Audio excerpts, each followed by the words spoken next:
Days, there will be 3 highly contested races that will impact thousands of people in Texoma. And today we have 4 special guests with us to discuss those races.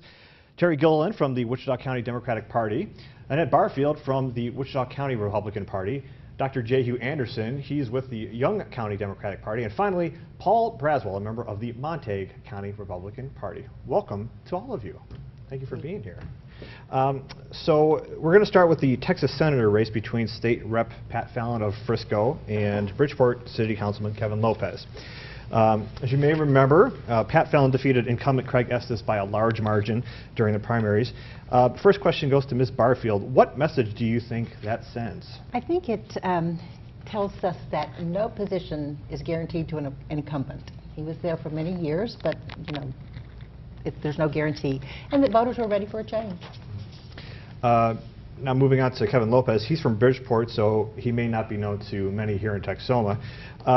Ms. Gilliland and Dr. Anderson, if you were to speak to an undecided voter about this race, what would your pitch be?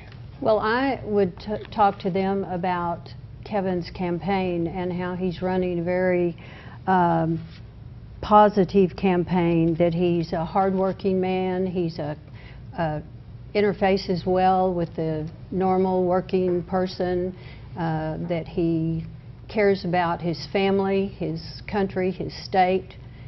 He cares about education. I would certainly tell him that he has more interest in our area than someone who maybe just moved into the area to run for a position. He's a down-to-earth, boots-on-the-ground, hard-working person. Dr. Anderson? I'd also like to add that he's a firefighter, and I think that shows you that he's got some courage, and I think he was pretty courageous to get into this race. It's definitely going to be an uphill battle, but if you want somebody in an uphill battle, this is the type of person that you want in that race. Somebody like a firefighter, somebody who literally runs into burning buildings. And I think I would take a little bit of an exception to, I think Bridgeport's pretty close to Texoma, if not in Texoma. It's in Wise County. I think the folks in Wise County would take exception to that. I think they might think of themselves as living in Texoma. And Fallon, currently Congressman Fallon, Representative Fallon, he lives just outside of Frisco, if I'm correct on that. That's a major suburb of North Dallas. So I think those are some of the things. But I think, again, Kevin Lopez is going to run a very positive campaign as opposed to the negative mudslinging that we saw in the primary. So I expect good things from Kevin Lopez. We'll certainly find out, and especially out in Wise County, to see the reaction to that. Yeah. Mr. Braswell, you've served on the State Republican Executive Committee for Senate District 30. What do you believe are going to be the big issues for the Texas legislature in the next session? I think the 2 things we're looking at that are going to cause us the most fun in the legislature this next time around, because we're already discussing them, are school finance, which has been broken for, well, a very long time. And of course border security will come up as well, but property taxes is an issue that they struggled with for the last session, and I know that a lot of people are already working on trying to find an appropriate remedy to get that back through the legislature again. You brought it up. Facing Texans right now, high property taxes. So come November, we have Governor Abbott, who's seeking re-election. As you all know, his opponent is Democrat Lupe Valdez. As most of all you probably know, Governor Abbott is a native of Wichita Falls. And Lupe Valdez, who served as sheriff of Dallas County, she clinched the Democratic nomination after the May runoff. Going back to property taxes, though, both candidates agree they are too high. Ms. Gilliland, what do you believe the solution is? The property tax problem is sort of like a merry-go-round. The real estate values in Texas are high right now. Property taxes are going up. School financing is directly related to that. And when the state, well, local funding for schools is from property taxes, but the state funding comes from a lot of different places, including sales tax and the oil and gas revenue and the lottery, different things like that. So when the state sees how much money is going to come from a local area from their property tax, then they cut back their funding, thereby making the local communities have to raise their property taxes more. So I think that we have to say that the state needs to start doing their part and putting their part in so that property taxes can stay lower. Ms. Barfield? I don't know that I know what the answer is to that. I know that there's been a number of things discussed, like a kind of a value-added tax or sales tax to replace property taxes. It's going to be a very difficult situation. I don't know what the answer is, to be honest. Well, we shall wait and see on that.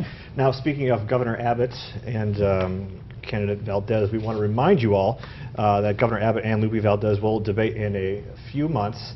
And it'll be hosted by our parent company, Nexstar Media Group. A day and a time is still being negotiated. Now, Dr. Anderson, if you are a moderator on that debate, what would be one question you would ask both candidates and why? I would want to know if they're going to expand Medicare and Medicaid in the state of Texas. I think especially in our rural areas, I know you probably know, in Monte County especially, some of our hospitals have been struggling. And if the state would expand Medicare and Medicaid and make that available to some of our rural areas, then they could get back on their feet. I mean, some of the hospitals, I read recently that a hospital in Stanford is closing. And if those tax dollars were made available, then we could see some funding and some help for our rural hospitals. Governor Abbott, for some reason, is not allowing that Medicare and Medicaid expansion. And I especially want to know from him why. Why is that? Why are you withholding those federal dollars from our rural hospitals? For Dr. Anderson and Mr. Braswell, from both of you, what issue do you think would energize Texans who normally don't come out to vote in November? We're going to have a difficult time getting people to come out to vote. Texas is, in large part, especially this part of Texas, is a largely Republican area. And the voter base has to be motivated, and there's not going to be that much money put into it. We're not going to see the money put into advertising, letting people know they need to go vote in this area, I don't think. We're going to see a lot of big ad buys. They've already happened in the Metroplex areas, Houston, San Antonio, Austin, DFW. But a lot of times the smaller rural areas, we're down to 2 or 3 rural senators now in the state of Texas, and the rest of them, and therefore most of the population, is in those areas. And I think that the hardest part is just going to be getting the news out to people. I think the major issue that I see, especially among Democrats, is public education. I think education, especially on the state level, and the lack of funding in our public schools, especially. I have some numbers here. In the 1950s, the state contributed around 75% to the local public school budget. Today, the state contributes 38% to our local school budget. And at the same time, school enrollments are going up. We wonder why there might be violence in the classroom. We wonder why grades aren't so great in some of our public schools. And I think funding public education is imperative. I especially feel that way as an educator, of course. Certainly, yeah. Well, thank you to all of you for a rather insightful and, if I may add, a cordial discussion. Nice to see that every once in a while between Republicans and Democrats. So thank you so much for your insights.